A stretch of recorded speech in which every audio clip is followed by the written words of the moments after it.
haven't worked with, where am I? This one in like 5 years or so. I texted Javi last night. I said, "Are you excited?" You want to know what he said?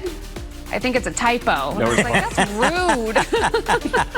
That must be a typo. Somebody made a mistake. 5 years, we're back. Are we alone in the universe? That's kind of a heavy question for not even 6 o'clock in the morning, right? I don't know what you think, but researchers behind a new study do not think we are alone. It would take about 17,000 light years to get to them. But you know what, Javi? If they've got margaritas and a pool, might be worth the trip out there. You're gonna find this either amazing or really infuriating. This 4-year-old from West Virginia, yeah, he just nailed that hole-in-one. His name is Rocco, and he's been practicing since he was 3 for a year. His dad captured the video. Understandably, it went viral.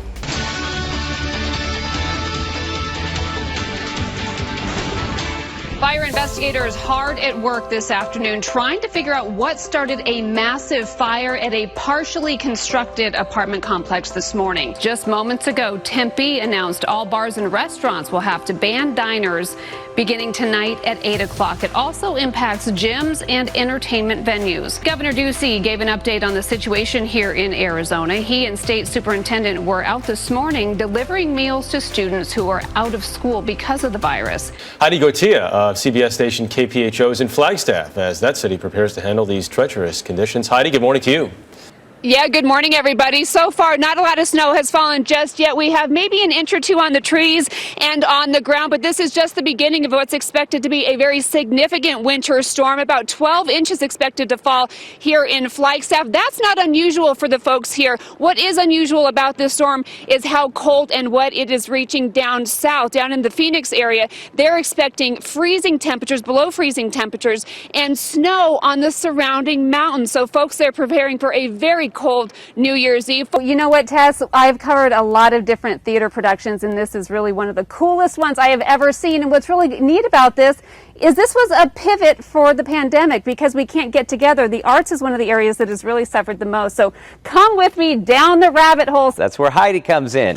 She is live at THP in Scottsdale on this motivational Monday. And if not before, I guarantee after going to the Waste Management Phoenix Open, everybody wants to be a golfer.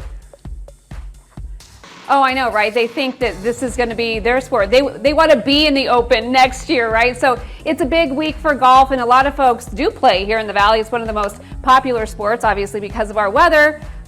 But I'm just guessing you're not as good as you may think you are. Well, as students are going back to school, parents need to be on the lookout for signs of stress and anxiety. But how do you respond? How do you help your kids? Because we're kind of their first line of defense. Joining us this morning is licensed professional counselor Jamie Dana. This is really cool the way he does it, too. His name is Gordon Wickert. He says he knows the Bible, the entire Bible, front to back, and he uses those passages to deal with whatever it is we're facing. And he says you can do the same.